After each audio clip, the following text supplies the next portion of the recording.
Silakan. Ya. Ya. Oke, saya mulai ya. Assalamualaikum warahmatullahi wabarakatuh. Selamat malam untuk semuanya. Salam sejahtera bagi kita semua. Topik debat kita kali ini adalah seputar penyaliban. Apakah itu merupakan memang Yesus benar-benar disalib ataukah tidak? Apakah Yesus itu mati disalib ataukah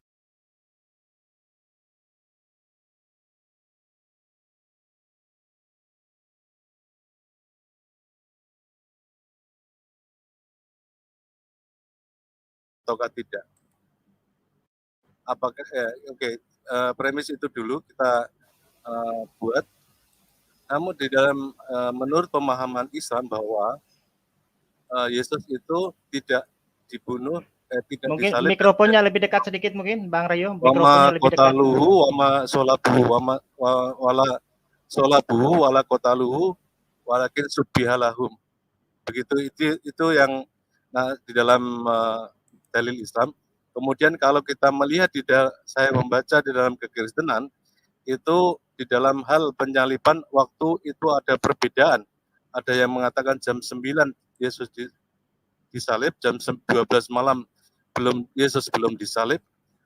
Kira-kira jam 3 itu Yesus disalib. Begitulah. Kemudian kalau kita melihat jangka waktunya ketika Yesus itu berada di dalam makam, itu tidak tepat 3 hari 3 malam, tetapi 1 hari 3 malam. Kemudian pada masa kebangkitannya pada waktu pagi, minggu paginya itu Yesusnya itu tidak ada, kuburannya kosong. Kemudian pada hari berikutnya Yesus itu menampakkan diri kepada muridnya, kepada Petrus, kepada Thomas dalam bentuk rupa manusia, bukan dalam bentuk roh. Kemudian bahkan juga menemui Maria dan ditanya di situ, Maria, apa yang sedang kau cari? Maria pun menanyakan bahwa Yesus yang dikatakan sudah mati itu tidak ada atau dicuri orang. Lalu bertanya kepada orang itu yang dikira adalah seorang tukang taman atau tukang kebun, apakah Tuhan yang mengambil jasad Tuhan, jenazah Tuhan begitu? Kalau memang sudah Tuhan yang mengambil, tolong kembalikan jenazah itu sehingga kami akan mengurusnya untuk memakamkannya. Lalu Yesus mengatakan bahwa dia memanggil Maria. Lalu setelah itu Maria sadar bahwa itu adalah Yesus yang dicari. Tetapi Maria tidak boleh mengatakan tidak boleh menghampiri. Jangan kau dekati aku, karena kalau dia masih kesakitan setelah disalib itu ataupun di dalam kondisi yang lemah, sehingga kalau misalnya dipegang pun akan merasakan kesakitan. Kalau misalnya dekat dengan Maria, nanti diketahui oleh tentara Romawi atau Yahudi, itu dia akan ditangkap lagi oleh Yahudi atau Romawi, karena pada saat itu memang kaum Yahudi ingin menyalibkannya dan ingin membunuhnya. Jadi saya berpikir kalau misalnya Tuhan, bagaimana mereka akan membunuh Tuhan? Kalau manusia bisa saja dibunuh, tetapi kalau Tuhan, bagaimana mungkin Tuhan itu ketakutan menghadapi bertemu dengan Yahudi atau dengan Romawi? Kalau dalam prinsip kita, pastilah kalau Tuhan tidak akan pernah takut dengan manusia. Kalaupun dia itu dalam bentuk rupa roh, seperti yang disangkakan oleh orang teman kita, saudara kita yang beragama Kristen itu mengatakan bahwa kalau roh tentu tidak akan takut. Kenapa harus takut? Kenapa setelah kejadian penyaliban itu dan kematiannya dimakamkan di kuburan? Kenapa kalau dalam bentuk roh, kenapa harus takut? Roh tidak akan mati lagi. Ya, begitu dulu Bang Rudi atau Bang Aditya. Silakan. Oke. Terima kasih, Aditya sudah pergi, dia lagi makan. Sekarang dari sudut Kristen. Kalau dari sudut agama Kristen, Yesus itu memang disalib ya. Dan yang menyaksikan itu banyak, dan itu dicatat dalam sejarah dunia bahwa ada orang yang tersalib dan ada peristiwa penyaliban ya. Tapi di dalam Alkitab ada satu lagi orang yang memang tidak disalib. Namanya Yesus juga. Yesus yang mana itu? Yesus Barabas namanya. Itu di Matius 27 itu dijelaskan di situ bahwa namanya diserupakan. Memang betul ada yang diserupakan. Namanya Yesus Barabas. Yesus Barabas ini si jahanam atau penjahat yang ternama di zamannya ya.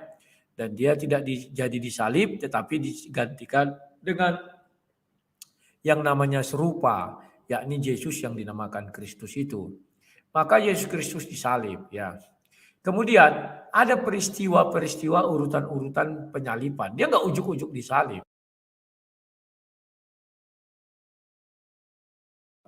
Ditangkap dulu, dihadili di depan orang banyak dan pengadilannya itu bukan malam tapi pagi sampai siang ya. Dan orang melihat, menyaksikan. Jadi maka dia ditangkap di malam hari, diadili pagi hari. Pertama diadili malam juga di tempat orang ahli Taurat dan Farisi. Sebentar juga ini ya, kok ini punya tali yang ini agak macet-macet. Nah, kemudian siang hari, pagi sampai siang diserahkan kepada Pilatus.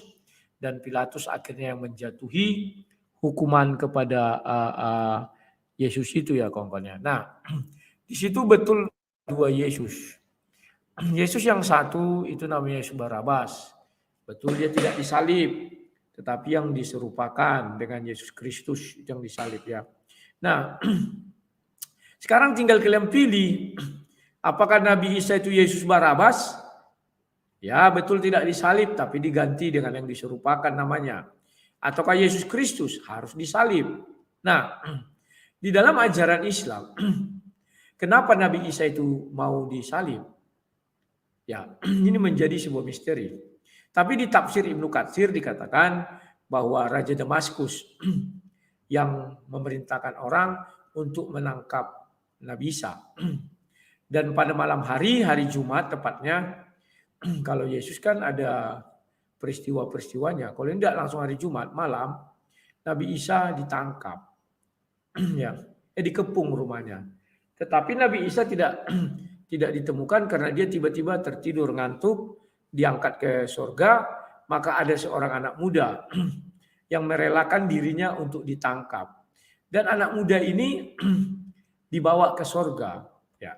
Kalau kita lihat lagi di tafsir Kemenak, katanya yang ditangkap itu namanya Yudas. Berarti Yudas ini juga jadi masuk surga ya, karena dia ditangkap.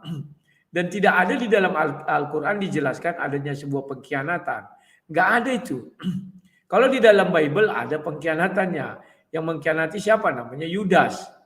Kalau di dalam Quran nggak ada ya. Jadi murni Al-Quran itu buta sama sekali. Kenapa Nabi Isa harus ditangkap? Nah, dan kenapa harus disalibkan? Di dalam Al-Quran terdapat dua salib. Salib pertama itu namanya salib Fir'aun. Salib Fir'aun itu dikenakan kepada orang-orang yang mengikuti Allah SWT. Zaman Musa. Salib kedua adalah salibnya Allah SWT. Salib kedua ini dikenakan kepada orang-orang yang melawan Allah dan Rasul dan membuat kerusakan di muka bumi. Nah, salib kedua ini mungkin datangnya bukan pada zaman Isa ya. Kalau pada zaman Isa, apa Isa itu membuat kerusakan bumi? Tidak. Berarti salib kedua datangnya di zaman zamannya Nabi Muhammad. Hanya saja disayangkan kenapa Allah SWT mengadopsi hukuman daripada Fir'aun, si kafir atau pengikut setan-setan itu ya.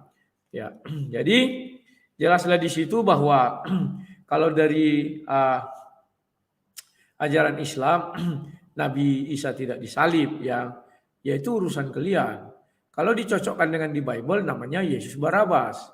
Kami nggak rela kalau kalian mengatakan namanya Yesus Kristus. Nggak rela, nehi-nehi. Ya. Itu yang bisa saya sampaikan, silakan. Terima kasih.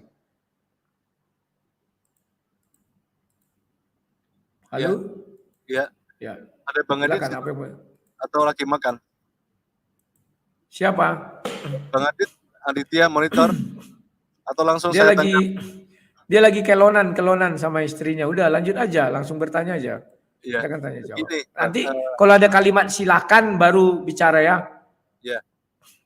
Silakan. Jadi memang di dalam agama Islam memang disebutkan subialahum ya Bang Lairudi. Memang subialahum itu dan tidak dijelaskan secara mendetail siapa yang disalib itu. Namun dalam kisah yang kita temukan di Bible itu memang ada yang namanya Yesus Barabas, yang dimana ini digolongkan sebagai orang pemberontak terhadap pemerintah Romawi ataupun penjahat atau apapun yang memang dicari oleh pemerintah Romawi, sehingga orang Romawi pun kayak sepertinya kebingungan siapa sebenarnya yang mereka cari, apakah Yesus Kristus ataukah Yesus Barabas.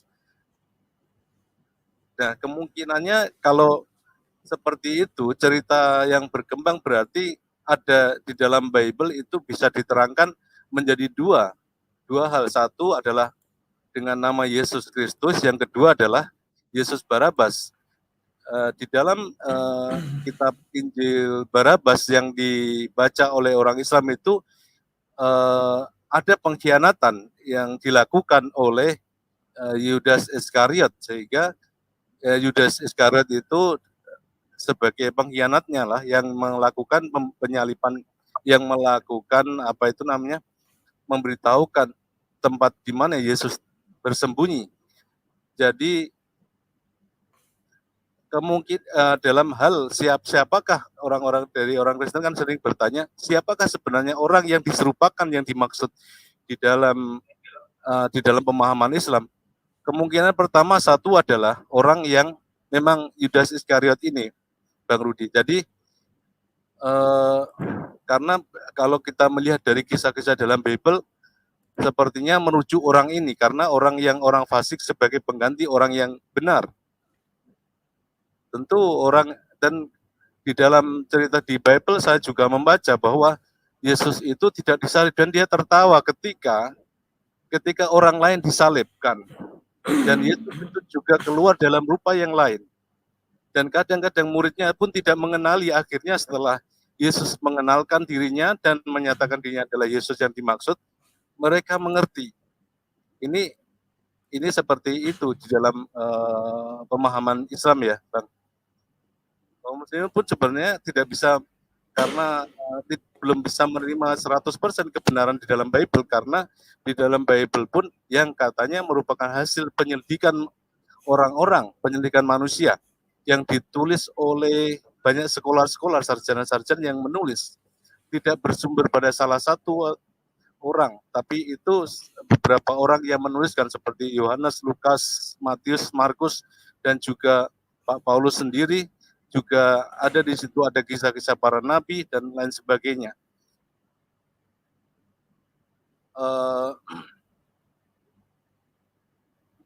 Namun di dalam cerita kisah yang lain, Bang Rudi, saya paparkan di sini bahwa di dalam Islam itu ada cerita yang mungkin kebenarannya mungkin nomor 2 dari yang satu, siapakah sebenarnya yang disalibkan itu.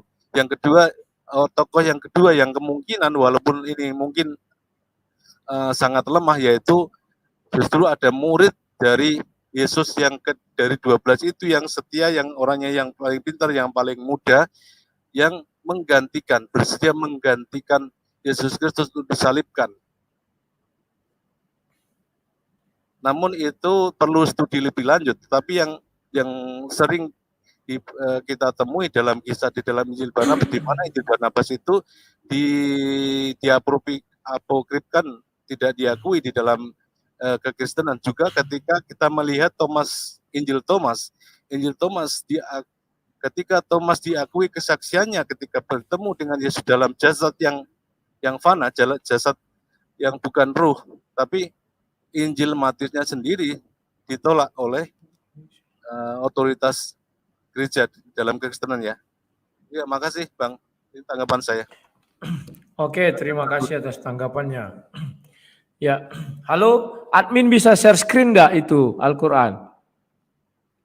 Halo admin. Admin. Oke, orang kalau tidak ada balik, saya bisa share screen kan. Ayatnya berapa, Pak Budi?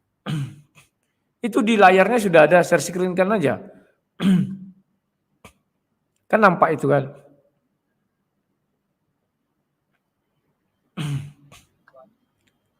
Ini ada pencetatan apa? Layar share screen. Terus Ya, sang debater kan ada 2 situ. Klik yang ada ayat Al-Qur'annya. Kamu admin. Kalau admin bisa di bawah itu, di bawah gambar kita ini ada situ sang debater ada 2, klik 1. saya bukan admin. Kalau Bang Surat ini Kalau admin. nggak admin nggak bisa juga share screen-nya. Aku bacakan aja surah An-Nisa. Ya, Surah boleh. kan dasar kalian kan surah An-Nisa 157, ya kan? Ya. Saya memakai tafsir Kemenak saja ya. Tafsir lengkap Kemenak. Ayat ini menerangkan bahwa di antara sebab-sebab orang Yahudi mendapat kutukan dan kemurkaan Allah ialah karena ucapan mereka bahwa mereka telah membunuh Al-Masih putra Maryam, Rasulullah. Padahal mereka sebenarnya tidak membunuhnya dan tidak pula menyalibnya. Tetapi yang disalib dan yang dibunuh ialah orang yang diserupakan dengan Isa Al-Masih bernama Yudas Iskariot, salah seorang dari 12 muridnya, ya, dari muridnya. Jadi jelas di sini bahwa Al-Quran itu kekurangan bahan untuk membuktikan bahwa Nabi Isa tidak disalib. Kenapa saya bilang kekurangan bahan? Karena di Al-Quran sendiri tidak ada tertulis nama Yudas. Kalau dibilang Hawarian ada, tetapi Yudas nggak ada. Ya, ini sangat-sangat riskan ya. Jadi ternyata Kemenak itu atau Al-Quran saking nggak lengkapnya, maka harus mengambil yang ada di dalam Bible. Di dalam Bible dijelaskan Yudas. Yudas itu seorang murid yang berkhianat. Tetapi di dalam Al-Quran ini atau tafsir-tafsir tidak dijelaskan apakah dia ini seorang pengkhianat atau kan bagaimana. Maka kita hanya bisa merujuk ke tafsir Ibnu Katsir. Ya, di dalam tafsir Ibnu Katsir dikatakan demikian, ya, bahwa sebentar ya, nggak bisa pula ditampilkannya. Aku bacakan aja. Mereka masih belum puas dengan hal tersebut. Akhirnya mereka datang kepada Raja Dimashki atau Damaskus di masa itu. Raja Damaskus adalah seorang yang musyrik, penyembah bintang. Para pemeluk agama terkenal dengan sebutan pemeluk agama Yunani. Akhirnya mereka orang-orang Yahudi itu sampai kepada raja tersebut ya. Di sini lalu melaporkan laporan palsu kepadanya bahwa di Baitul Maqdis. Literasi Islam juga mengatakan Baitul Maqdis sudah ada zaman Yesus ya. Terdapat seorang laki-laki yang menghasut khalayak ramai, menyesatkan mereka dan mengajarkan mereka agar memberontak kepada raja. Ini sebenarnya literasi ini karangan-karangan saja. Karena di dalam literasi Islam nggak ada kalimat ini. Al-Quran sendiri tidak menjelaskan hal ini ya. Hadis pun tidak menjelaskan hal ini. Jadi penafsir ini luar biasa melebihi Tuhan. Mendengar laporan tersebut si raja murka. Lalu mengirim instruksi kepada gubernur yang ada di Baitul Maqdis. Memerintahkannya agar menangkap laki-laki yang dimaksud. Lalu menyalibnya dan kepalanya diikat dengan duri. Agar tidak mengganggu orang-orang lagi. Ini juga tidak terdapat di literasi Islam. Ini adalah karangan-karangan penafsir yang dikutip dari Bible. Ya.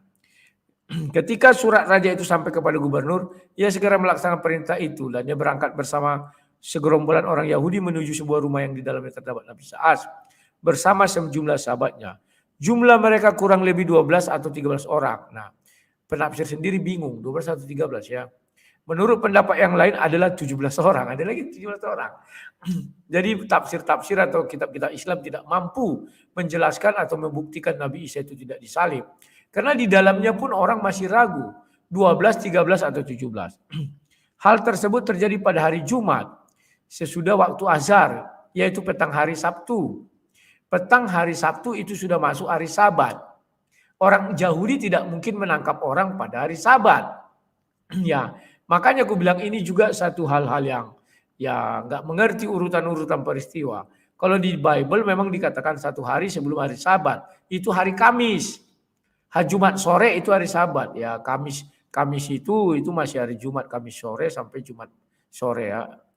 Mereka mengepung rumah tersebut. Ketika Nabi Isa merasakan bahwa mereka pasti dapat memasuki rumah itu atau ia terpaksa keluar rumah dan akhirnya bersua dengan mereka, maka ia berkata kepada sahabat-sahabatnya, siapakah di antara kalian yang mau diserupakan seperti diriku?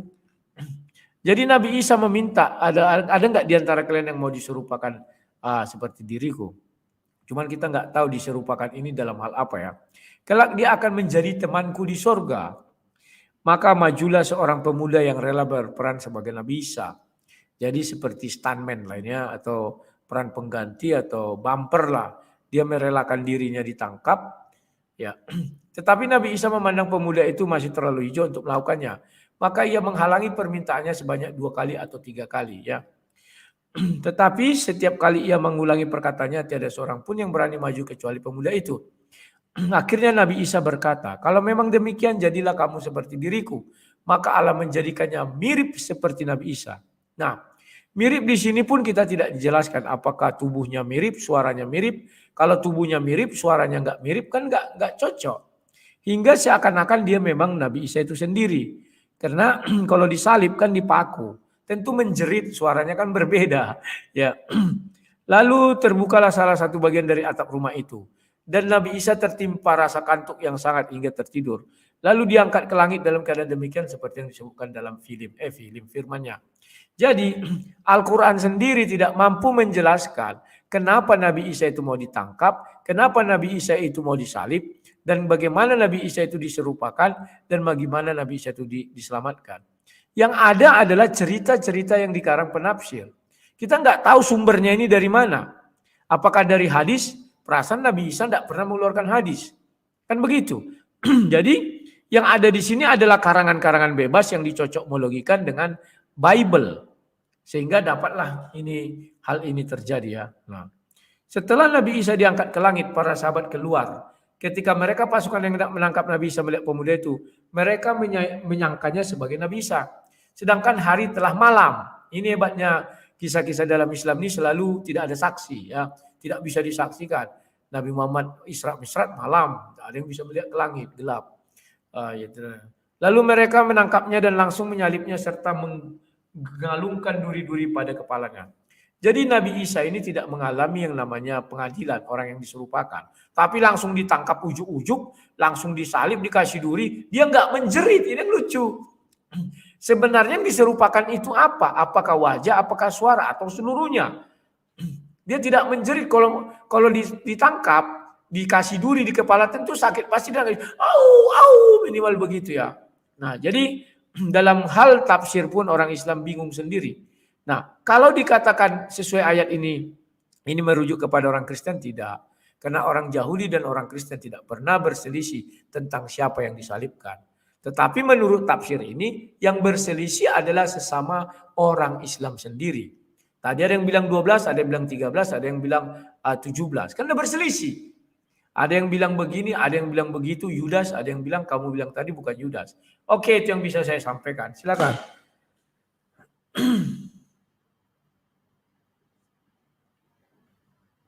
Bah, gimana dia? Halo? Bah. Halo? Bang? Halo Bang Rio. Sebentar Bang Rio. Ya, silakan.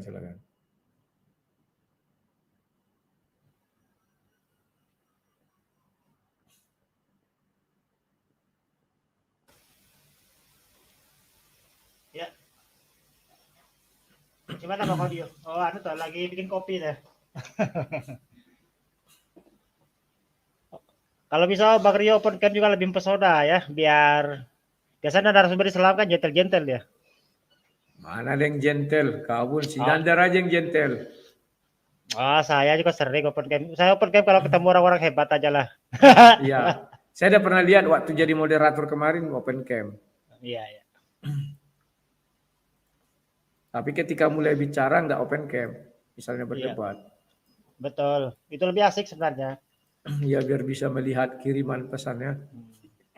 Kalau Bang Nandar bilang waktu debat sama Edis gitu kan. Edis kan udah mau open cam, terus Nandar bilang macam ngomong sama tembok pula Edis, lainnya langsung dibuka. Silakan Bang. Bang Adit. Ya saya kembali. Ya silakan. Mau open cam tapi saya takutnya kebakar nanti channelnya Bang Adit. Nggak usah, nggak apa-apa. Oke, saya tanggapin tadi pernyataan Bang Rudit tentang bagaimana tafsir dalam Al-Quran itu tafsir itu untuk memberi pemahaman. Jadi tafsir itu bukan untuk melawan Al-Quran, Bang Rudi. Jadi tafsir itu untuk menambah keyakinan ataupun menambah cerita dari Al-Quran itu, maksudnya bukan tambahan, itu bukan suatu rujukan primer, tapi itu hanya sebuah cerita-cerita yang menganalogikan kejadian di saat itu untuk menggambarkan bagaimana situasinya di saat itu. Jadi orang Islam pun tidak, kalau misalnya siapakah orang yang menggantikan Yesus ataupun yang disalibkan ketika itu, apakah Yesus atau bukan, itu siapakah orangnya itu tidak menjadi suatu hal yang penting di dalam keimanan dalam Islam itu. Jadi kalau misalnya di dalam penafsiran itu mengambil dari rujukan dari kitab Bible ataupun dari Taurat itu untuk informasi tambahan, bukan merupakan suatu hal yang mempengaruhi di dalam keimanan atau merubah apapun yang ada di dalam Al-Quran. Itu Bang Rudi. Oke, terima kasih ya atas kejujurannya. Ya betul bahwa memang Al-Quran itu sendiri kan tidak mampu menjelaskan tentang peristiwa penyaliban atau penangkapan Nabi Isa ya. Maka orang itu memang harus mengurujuk atau mengambil kepada Bible. Karena Bible itu sumber mereka mengetahui. Kalau diambil dari Al-Quran mana ada dijelaskan. Mereka pergi ke Damaskus, Raja Damaskus, baru ada Hawarian yang ditangkap, namanya Yudas, tidak ada itu. Jadi lebih baik saja menurut saya kalian beriman aja kepada Bible. Daripada kalian berselisih paham tentang siapa yang disalib. Kalau orang Kristen tidak pernah berselisih paham tentang siapa yang disalib. Nah, jadi kami tidak termasuk dalam ayat itu ya. Kami tidak berselisih paham tentang siapa yang ditangkap, disalib, dan dibunuh. Tetap kami mengakui Yesus Kristus disalib dan dibunuh. Ayatnya ada di Injil Matius, Markus, Lukas, dan Yohanes. Dan di dalam Injil itu pun dijelaskan peristiwanya bagaimana. Ditangkap, sudah itu dikhianati dulu, dicium, baru ditangkap, tidak langsung disalib, dibunuh. Kayaknya terburu-buru sekali, biar gak ada yang melihat. Nah, secara logika kalau mampu orang Islam menjelaskan, ketika orang itu disalib, dia menjerit enggak? Pasti menjerit. Nah, apakah orang-orang di situ tidak ada yang kenal sama Nabi Isa? Sangat lucu. Karena dijelaskan dia mengajar di Baitul Maqdis. Artinya orang-orang kenal. Orang-orang Yahudi itu kenal. Memang tidak dijelaskan berapa orang sih yang pergi menangkap. Karena memang Al-Quran tidak bisa menjelaskan. Al-Quran tidak bisa membuktikan dan tidak bisa melakukan apapun terhadap itu selain membuat isinya begitu, ya begitu, imani saja. Kalaupun ada cerita seperti kamu bilang tadi untuk untuk melengkapi atau menjelaskan yang tidak jelas. Ini ngajar dia. Jadi sesuatu yang tidak jelas ya dijelaskan para penafsir. Nah, tolong kau jelaskan, bisa enggak kalian menjelaskan ketika ditangkap itu, nah, orang itu mati apa enggak? Itu lagi pertanyaan. Karena tidak ada dijelaskan dia ditombak, tidak ada dijelaskan dia ditikam, dia apa, enggak ada. Hanya dia dikatakan disalib, terus dikasih duri. Nah, mati enggak dia kira-kira itu nyo? Karena kalau hanya dipotong tangan atau dipaku tangan, dia enggak akan mati. Sampai besok pagi pun orang melihat dan bisa diturunkan. Coba jelaskan itu dulu, silakan. Dor.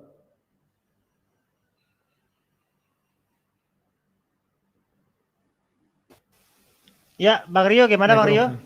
Mikrofonnya dibuka. Aja, Bro. Bang Rio. Ya, kena mental itu. Iya. Yang silakan Bang. Gini, orang di luar Islam kan sering bertanyakan kalau siapakah yang sebenarnya disalib. Kan kita sudah mengatakan bahwa siapapun yang disalib asal bukan Yesus itu tidak masalah bagi keimanan Islam kan. Seperti yang diceritakan Bang Rudi tadi, ada dua versi yang disersikan gitu kan, cerita tentang ada orang yang mau menggantikan Yesus disalibkan, sehingga jadi kedua cerita itu sangat mendukung, jelas mendukung bahwa bukan Yesus yang disalibkan. Kemudian di dalam keimanan Kristen kan juga sebenarnya kalau kita mau melihat dari Injil atau Bible Barnabas itu dijelaskan sekali bahwa yang melakukan pengkhianatan itu adalah Yudas Iskariot. Kalau memang Yudas Iskariot yang disalibkan, kemudian di dalam keimanan Kristen perlu dipertanyakan.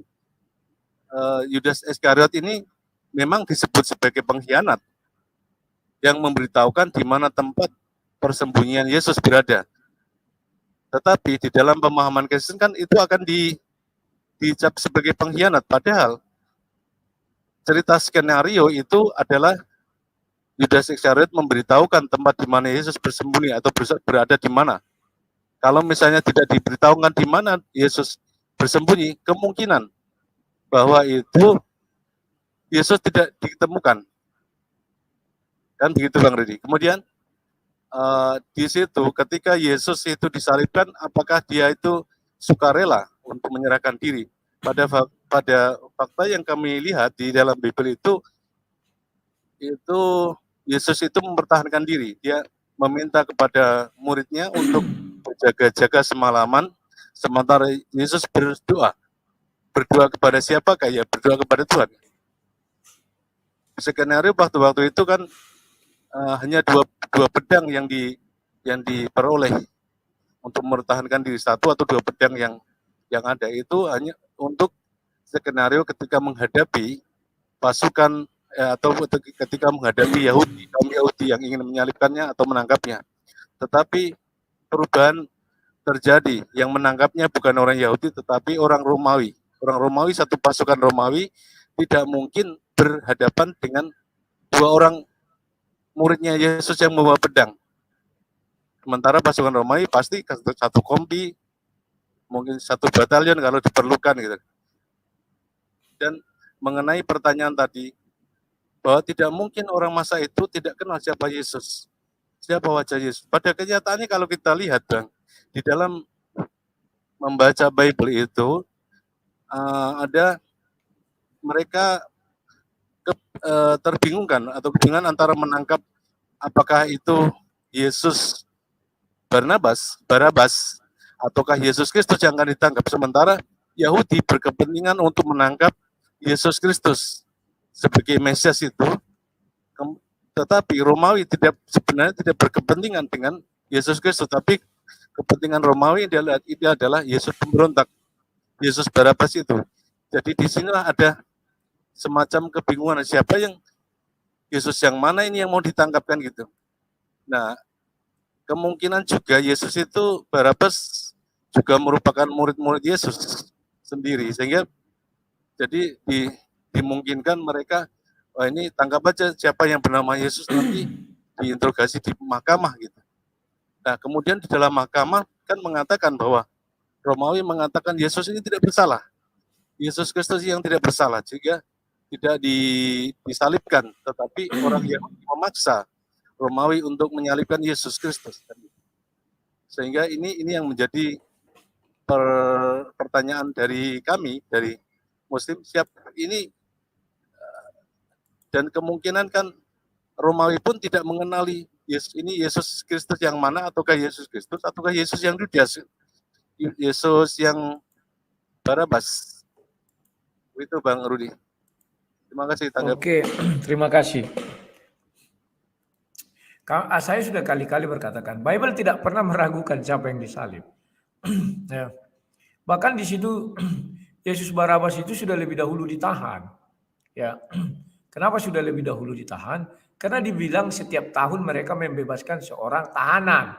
Tahanan yang dibebaskan itu bukan tahanan 1 hari 2 hari. Jadi mungkin sudah berapa lama lah ditahannya. Kemudian apakah orang Kristen Yahudi tidak mengenal Yesus itu? Kenal. Karena Yesus sering di bait Allah. Dan Yesus sering berkhotbah di antara orang-orang Yahudi. Jadi mereka kenal. Ya.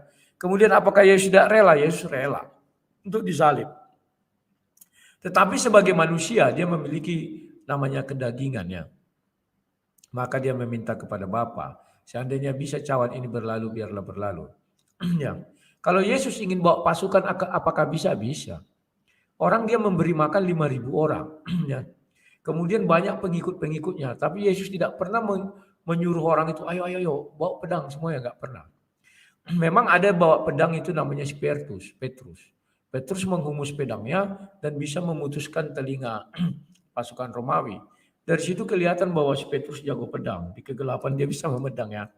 Dan bahwa dikatakan tadi Yudas itu pengkhianat. Kalau dia tidak menunjukkan tempat Yesus maka tidak ada peristiwa penyaliban. Itu juga keliru. Kenapa saya katakan keliru? Andai kata malam itu tidak dapat, ya malam berikutnya. Ya pokoknya sampai dapat Yesus. Karena Yesus sudah menubuatkan bahwa anak manusia akan diserahkan dan akan mati di kayu salib. Kan begitu. Nah, terus betapa hebatnya orang Kristen mampu menjelaskan. Kenapa? Karena terdapat di kitab suci orang Kristen. Tetapi lebih hebat lagi orang Muslim. Tidak dapat di dalam kitabnya tetapi mampu menjelaskan. Dari mana sumber pengetahuan mereka? Dari negeri anta beranta yang saya pun tidak tahu dari mana. Di Al-Quran tidak dapat dijelaskan bagaimana peristiwa Nabi Isa itu tidak disalib. Tidak ada itu. Ya. Mau cari ke Injil yang mana? Apakah Injil yang ditulis Waraka bin Naufal? Enggak tahu. Allahu. Jadi mau cari kemana? Tetapi hebatnya, saktinya orang ini bisa menceritakan urutan-urutan peristiwa. Dari mana sumbernya ini? Ya, meskipun di dalamnya terdapat banyak keraguan-raguan. Kayak tadi sekitar muridnya sekitar 12, enggak 13, enggak 17. Setelah itu mereka ragu-ragu siapa yang disalibkan. Oh, bukan Yudas yang disalibkan katanya. Semua serba keraguan-raguan. Tetapi bisa itu dijadikan sebagai bahan dasar untuk membuktikan Nabi Isa tidak disalib. Kan luar biasa. Ya. Ketika orang itu disalib, lucunya penyaliban itu terkesan terburu-buru, begitu ditangkap langsung disalib. Di depan rumah itu lagi. Memang keesokan harinya orang tidak melihat toh. Kan orang melihat. Apakah wajahnya selama-lamanya sama? Apakah orang disalib itu tidak diturunkan? Kan itu pertanyaannya. Ketika dipaku, apa dia nggak berteriak? Loh kok suaranya lain? Ya kan begitu. Atau yang menangkap itu tidak kenal sama Nabi Isa. Oke, tidak kenal. Yang melihat kan banyak saudara-saudaranya. Banyak pengikutnya. Jadi ketika itu disalib, dia berteriak. Tahan nggak dia? Kalau nggak tahan, dia mungkin dia bilang, aku bukan Isa. Gimana? Cobalah. Dan pertanyaan orang tersebut mati atau enggak? Ini dia pertanyaan sekarang. Karena tidak dijelaskan di situ apakah dia ditombak atau tidak. Hanya dikasih mahkota duri dan disalib. Penyalipannya bagaimana? Apakah menggunakan salib Fir'aun? Di mana kedua tangan dibuat bersilang, dipotong? Percayalah sampai besok pun tidak akan mati tuh. Ya, kenapa saya katakan itu? Makanya sulit kalian untuk menjelaskan bagaimana itu. Tapi ya udah, Allahu a'lam. Silakan.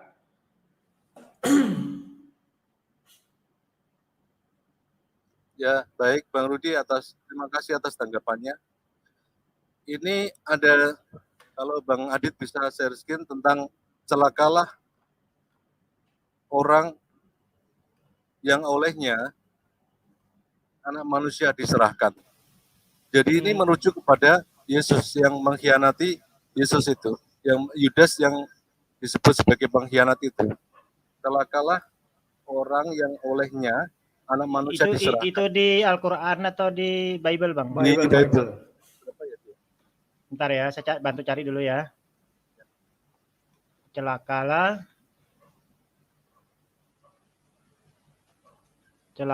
orang yang apa, Bang? Yang olehnya anak manusia diserahkan. Celakalah orang yang olehnya diserahkan. Al-Bible. Oh, oke. Ketemu di Matius 26-24 ya. Bentar ya. Iya.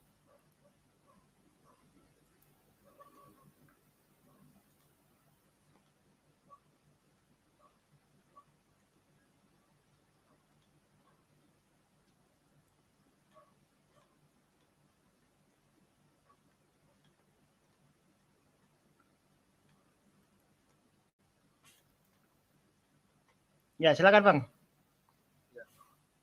ya. Nah, oleh anak manusia akan pergi sesuai dengan yang ada tertulis tentang dia.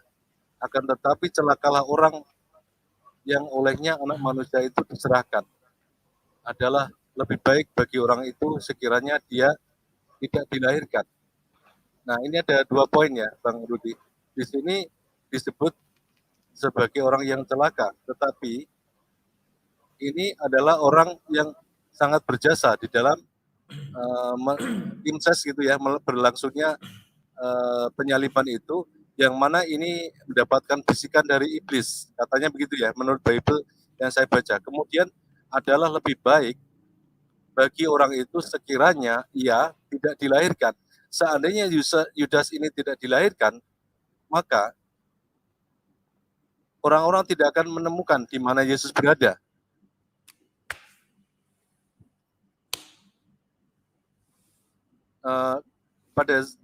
Dan Yesus itu ketika disalib kemudian dikuburkan, itu tidak ada 3 hari 3 malam disebut dengan tanda Yunus. Tanda Yunus mengatakan bahwa ada orang yang menanyakan kepada Yesus, apa tanda kenabianmu? Yesus mengatakan, sebagaimana tanda Yonas 3 hari 3 malam dalam perut ikan, seorang anak manusia akan berada di dalam perut bumi 3 hari 3 malam.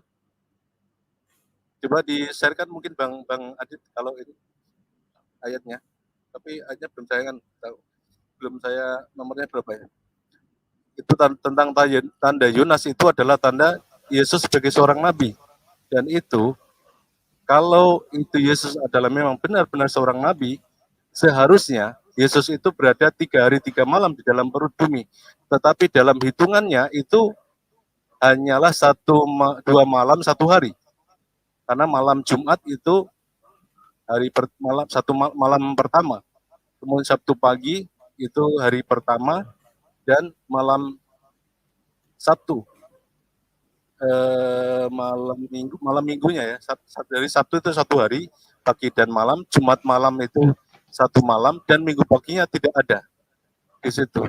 Nah, kalau misalnya itu disebut sesuai dengan nubuat seorang nabi yang bernama Yesus, tetapi tidak ada 3 hari 3 malam, apakah Yesus yang berbohong?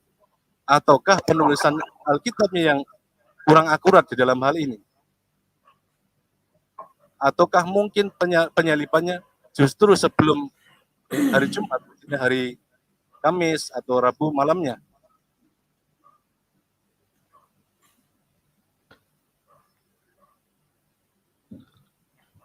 Ya, itu dulu Bang Rudi.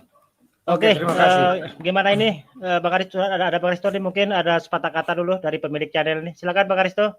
Soalnya kurang Halo pesona Bule. ini. Ya, monggo. Oke, Bang. Silakan, Apa Bang kabar Aristo. Bule?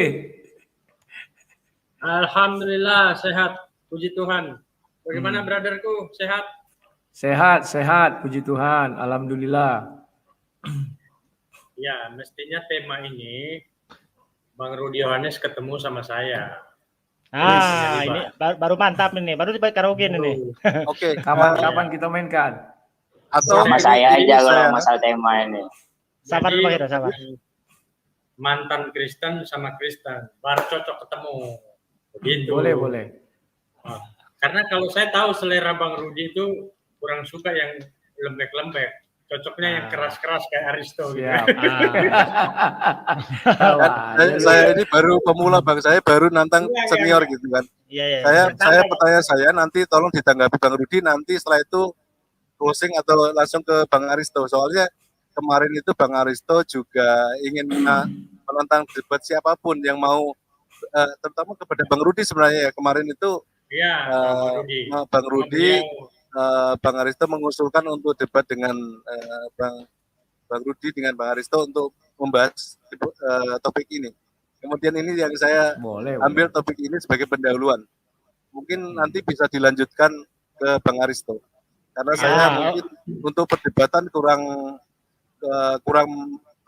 karena baru awal ya, jadi belum pernah siapapun yang maksudnya levelnya yang seperti Bang Rudi kan belum. Oke Bang, oke kita tangkap. Oke, langsung kita hadapkan dengan Bang Cadas ini ya, selaku dari sana juga ini. Silakan, bagaimana ini? Silakan. Tunggu. Enggak. Aku kasih 3 menit ya, aku ganti dulu ini. Iya, silakan. Saya nggak mau Aristo. ganggu tema ini. Pertama, saya mohon maaf kepada teman-teman karena sebenarnya malam ini permintaan dari utusannya Deki Ngadas. Tapi mohon maaf ya, memang Deki Ngadas ini dan kalau saya pinjam bahasanya Deki Ngadas ya, dengan kacung-kacungnya ini pengecut, besar suara, nggak berani. Jadi saya sudah jauh-jauh datang paksakan untuk hadir, ternyata nggak hadir juga batang hidungnya. Makanya bahas apa sih? Dengan Deki Ngadas tuh? Bahasa tauhid atau trinitas. Oh, ayo sama aku lah, ayo itu kita bahas. Ya boleh, tapi jangan sekarang, karena ini kan sudah terlanjur. Jadi saya tidak mau mencampuri. Boleh kapan? Besok. 2 hari ke depan saya masih sibuk. Mungkin hari Rabu boleh Bang Rudi. Tema trinitas atau penyaliban kita berdua. Boleh. Jadi silakan dilanjut teman-teman. Saya menyimak. Ya, saya mengapresiasi. Pertama saya ucapkan terima kasih kepada Lai Rudi. Jadi saya dengan Lai Rudi ini perang di udara tapi bersahabat di duta. Itu yang kerennya ya. Walaupun kita perang ya. Dan saya sama beliau ini debat sudah sejak berapa tahun yang lalu kita sudah debat dengan Lai Rudi. Nah kemudian saya mengapresiasi Lai Rudi ini, beliau siap di mana saja, ya. Bukan kayak si Deki Ngadas ya dan kacung-kacungnya ya, cuman berani japri, caci maki, diajak debat nggak mau, gitu. Nah saya juga apresiasi dengan Bang Rio Muslim. Iya, sudah mau hadir untuk debat, ya ini sesuatu yang luar biasa. Mungkin itu dari saya, silakan dilanjut. Mohon maaf saya mengganggu. Ya. Oke, terima kasih Risto. Terima kasih. Ya, aku juga salut melihat Syaristo ini. Dia baru menjadi Muslim sudah bisa berangkat umroh. Sementara si Aditya yang dari lahir Muslim belum umroh mungkin. Kasihan. Ya, begitu Bang, ini masalah nasib Bang. Kalau memang ada rezeki yang lebih ya bisa. Atau kalau mungkin aku ada orang melihatnya, yang dermawan memberi juga bisa. Iya, kalau aku melihatnya begitu. Juga bisa itu. Banyak yang simpati terhadap Syaristo daripada si Adia Taliang yang dari lahir Muslim. Nah, kalau kakaknya Bang Adi ini mau terbuka hatinya, misalnya masa Bang Aditya belum bisa lah. Kalau masalahnya kan masalah niat aja sebenarnya. Tapi kalau misalnya Bang Adit ini mau mengumrohkan ya bisa insya Allah. Iya. Saya itu justru bukan ingin umroh ya, kepingin nanti kalau ada hajatan di rumah anak terangnya Rudi Yohanes ini saya berangkat ke sana gitu kan, sekalian saya abadikan. Dari Kalimantan ya, Adi? Insya Allah. Enggak, dirimu dari Kalimantan kan? Oh bukan, dari ini NTB saya jauh. NTB. Oh dekat NTB Bali itu sampingnya. Iya jauh betul juga lah. Oke, kita lanjutkan lagi. Ya silakan. Ya, karena kita sampai 1 jam setengah ya. Oke, aku lanjutkan ya. Ya, tadi juga sudah dijelaskan ya bahwa tanpa Yudas katanya kan tidak akan ada peristiwa penyaliban. Tidak begitu juga ya. Sebenarnya Yudas ini iblis masuk kepada dia. Tujuannya apa? Keinginan iblis Yesus itu mati karena dosa. Maka dibawalah ke mahkamah agama. Yang bisa menentukan dosa atau tidak kan mahkamah agama. Ternyata mereka enggak menemukan satupun dosa. Maka diserahkanlah ke negara. Waktu itu dibawa Pilatus ya. Kemudian mengenai nubuatan Yunus itu sudah terpenuhi. Yesus disalib bukan hari Jumat. Tolong diingat penanggalan Yahudi itu kan setengah hari itu. Mulai dari sore sampai besok sorenya itu 1 hari. Jadi mereka kan sudah pagi itu sudah ganti hari. Berarti malamnya sampai Sabtu sore itu juga sudah 1 hari ya. Begitulah seterusnya. Kamis ya, Kamis malam ditangkap, disalib, Kamis pagi, kan dibilang 1 hari sebelum Paskah, menjelang Paskah. Paskah itu kan Jumat sore, Paskah, Sabat, sorry, Jumat sore ya. Jadi itu sebenarnya sudah, kalau diurutkan itu sudah pas. Dan penyaliban itu disaksikan banyak orang. Jadi kalau kita bicara tentang Yesus, Yesus memang disalib. Nah, sekarang bicara Nabi Isa. Itulah ku bilang tadi, kalau kalian baca tafsir Ibnu Katsir ini, ya kalian siapa lagi yang mau dipercaya? Ibnu Katsir itu tidak pernah dibantah sedikit pun tafsirnya, kecuali ada yang membantah. Oke, ini tafsir Ibnu Katsir sampai sekarang ada kok. Jadi di dalam Al-Quran dikatakan Yahudi dan Nasrani yang menyalibkan. Sementara kalau di Bible Yesus itu kan tentara Romawi.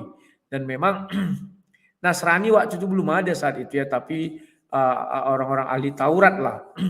Ahli Taurat atau Farisi gitu ya. Jadi kalau di sini bahwa dibuat sini maksudnya orang Yahudi yang menduga bahwa dia telah membunuhnya. Dan orang Nasrani yang percaya dengan hal itu dari kalangan mereka yang bodoh.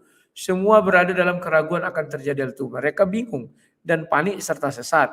Karena itu dalam firman selanjutnya disebutkan ya, mereka tidak pula yakin bahwa yang mereka bunuh itu adalah Isa. Bagaimana dikatakan mereka tidak yakin? Karena peristiwa itu ada ditangkap, kalau Nabi Isa betul. Karena malam-malam langsung disalib. Paham ya? Nabi Isa itu langsung malam ditangkap di tempat itu, langsung tidak ada pengadilan, tidak apa, disalib, kayaknya buru-buru. Nah, pertanyaannya setelah disalib ditinggalkan atau bagaimana? Makin banyak pertanyaan dan Al-Quran tidak mampu menjelaskan hal itu dan menyelesaikan cerita itu. Kalau dibilang lalu pergilah orang Damaskus itu, maka murid-murid kan masih di situ. Hawarian, itu langsung diturunkan saja. Kan bisa. Nah, kalau di Bible jelas bahwa Yesus itu dikenal orang-orang Taurat dan Farisi. Cuman kalau malam hari mereka betul tidak tahu tempat tinggalnya di mana, lagi di mana, karena lagi melakukan perjamuan malam itu ya. Dan ya kalian pun tidak akan mampulah menurutku untuk menjelaskan hal itu. Ya, lanjut silakan.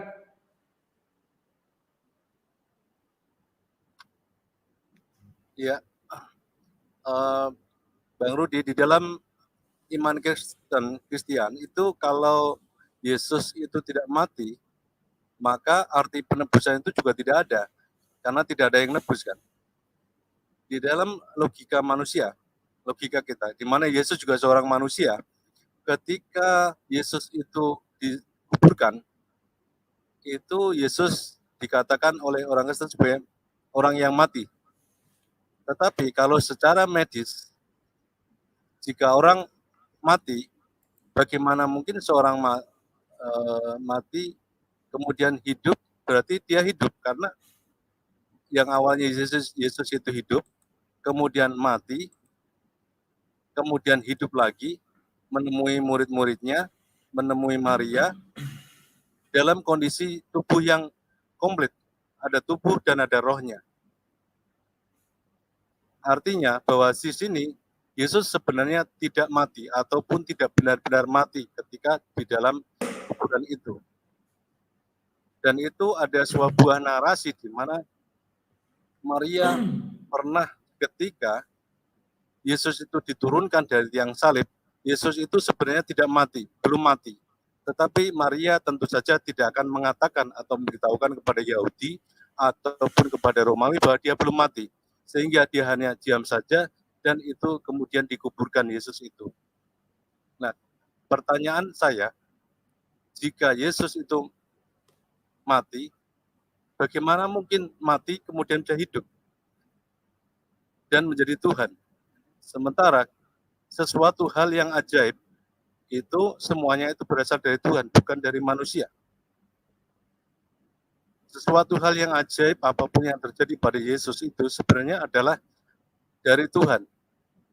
Karena Yesus adalah seorang manusia. Kemudian yang berikutnya adalah bagaimana Yesus itu terangkat ke surga. Ini ada dua pendapat dari kekristenan sendiri bahwa Yesus itu terangkat ke surga itu dalam bentuk tubuh kemuliaan. Ketika kita bertanya bagaimanakah penjelasan tubuh kemuliaan itu, satu ada yang mengatakan bahwa tubuh kemuliaan itu hanya roh saja yang ke surga. Sementara Yesus ketika itu hidup, setelah matinya itu hidup dalam keadaan utuh, dalam jasmani dan rohaninya.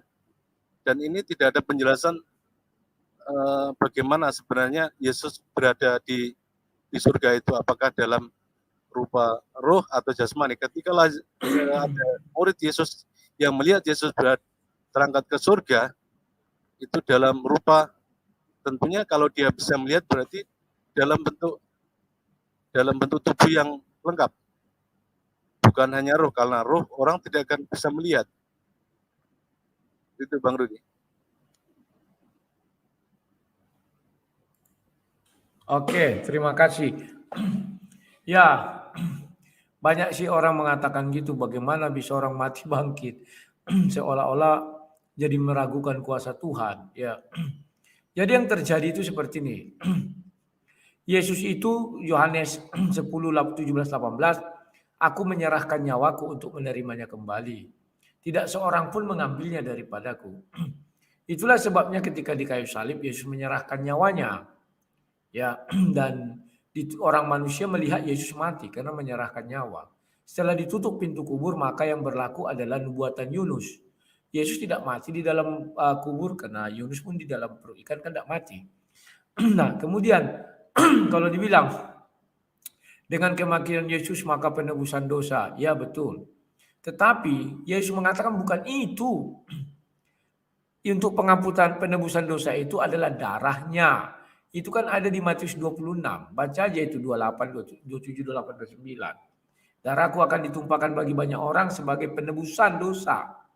Kematian Yesus itu untuk apa? Untuk membebaskan orang dari alam maut. Mengalahkan alam maut, ya. Nah, sekarang kemudian ketika Yesus bertemu dengan murid-murid itu dalam wujud daging. Memang daging. Karena dia belum pergi meninggalkan bumi ini, ya. Karena kalau Yesus nanti dalam wujud roh, maka seperti iblis pun tidak bisa dilihat, ya. Dan mungkin harus masuk lagi ke tempat lain. Nah, makanya Yesus bisa diraba tangannya oleh Thomas, ya. Setelah itu bagaimana Yesus naik ke surga dengan tubuh kemuliaan? Katanya roh, iya. Nah, tetapi tidak ada dijelaskan. Memang tidak ada dijelaskan. Bagaimana kami tahu? Ya, kami hanya berpatokan kepada firman Tuhan di Kejadian 3 ayat 19.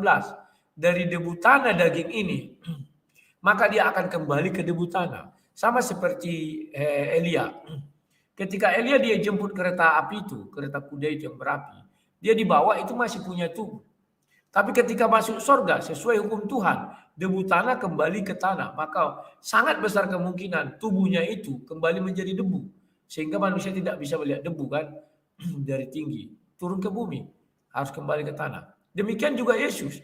Dilihat orang ketika naik dalam tubuh kemuliaan. Setelah naik makin naik. Tubuhnya ini kembali ke tanah debunya. Maka dia masuk ke surga dengan tubuh kemuliaan. Ya. Nah sekarang justru apa yang kamu ceritakan itu semua membuktikan betul ada peristiwa penyaliban Yesus. Terima kasih. Tetapi kalau dibilang ada enggak bukti Nabi Isa tidak disalib dan diserupakan? Tidak ada. Memang kalimatnya ada tapi pembuktiannya bagaimana? Enggak bisa kita buktikan. Dengan apa membuktikannya? Enggak ada. Semua yang dibilang penafsir itu karangan. Seperti mereka mengarang bebas sebuah buku cerita. Nah sumber dia cerita dari mana? Enggak ada. Dari hadis mana ada hadis menceritakan tentang penyaliban Isa? Lantas dari mana mereka mengambil cerita itu, penafsir itu? Harusnya mereka menulis tafsirnya dengan satu kata. Allahu a'lam. Itu aja, kalau enggak goib. Ini sok-sok diuraikannya panjang lebar.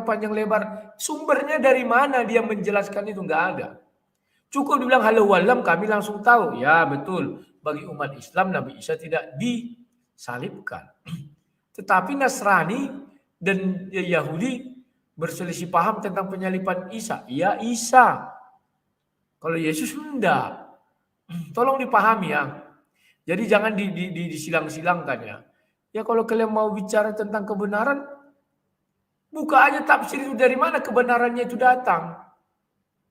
Kalau tidak dari Bible, maka mereka berusaha menyamakan Nabi Isa dengan Yesus. Kalau nggak percaya lagi kita buka tafsir surah 61 ayat 6, tafsir Kemenak. Diambillah seluruh isi Bible itu, bukan seluruh lah ya. Beberapa ayat diambil dari Bible itu diacak-acak untuk membenarkan bahwa Nabi Isa adalah Yesus. Dan Nabi Isa itu berkata tentang kedatangan seorang nabi yang sesudah dia. Kan lawak. Kalau ditanya juga, apa sebab Nabi Isa ini harus disalib? Kalau merujuk kepada salibnya Allah SWT karena membuat kerusakan di muka bumi dan melawan Allah dan Rasul. Kalau Fir'aun, apakah salib Fir'aun berlaku di situ? Yang menyalibkan bukan Fir'aun.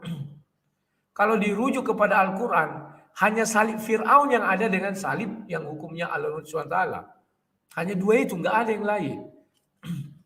Lantas hukum salib mana yang dikenakan kepada Nabi Isa? Hukum salib Damaskus. Karena di tafsirnya Ibnu Katsir itu dibilang dari Damaskus. Kalau di Bible Yesus jelas. Salib mana yang dikenakan kepada Yesus? Salib Romawi. Kan Romawi juga bisa menyalib. Karena hukum waktu itu hukum Pilatus. Pilatus kan orang Romawi ya. Jadi itu yang bisa saya sampaikan. Ya lanjut, tancap gas. Iya, Bang Rudi. Tadi Bang Rudi kan menanyakan justru dengan perkataan atau pernyataan dari Muslim itu menyatakan bahwa penyaliban itu ada, memang ada. Dan memang penyaliban itu memang ada. Kan memang di situ ada dua orang kanan kiri yang disalib. Sementara Yesus itu berada di tengah. Menurut hukum penyaliban, semestinya kalau dia itu disalib, mesti yang lebih dulu disalib, mestinya dia yang meninggal lebih dulu. Ternyata yang dua orang ini belum mati, tetapi Yesus itu mati duluan. Jadi keajaiban apa yang bisa diambil dari cerita ini? Kalau yang lama saja belum mati. Penyaliban itu adalah cara menghukum orang untuk mematikan dia dalam waktu yang lama, disiksa. Jadi bisa beberapa hari, bisa 3 hari, bisa kalau dia kehabisan darah, dia bisa kehabisan napas, itulah dia akan mati. Tapi dalam waktu yang singkat, Yesus itu mati di tiang salib.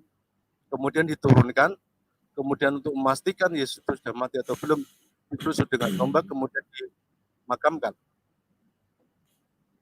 Ini menjadi suatu kisah yang buru-buru di dalam hal proses penyaliban itu, Bang. Kemudian tentang ruh yang ke atas tadi, kalau ruh yang ke surga, lalu jasadnya, tubuhnya Yesus itu kemana? Apakah berpisah melorot ke bawah, kemudian ruhnya ke atas ke surga? Terus yang ketiga adalah bagaimana nasib Yudas. Yudas ini yang berjasa tetapi kemudian disebut sebagai pengkhianat di dalam kekristenan dan akan masuk neraka katanya. Padahal orang yang mengambil kesempatan ini, orang yang berjasa di dalam proses penyaliban ini. Itu yang menjadi pertanyaan kami, Bang Rudi.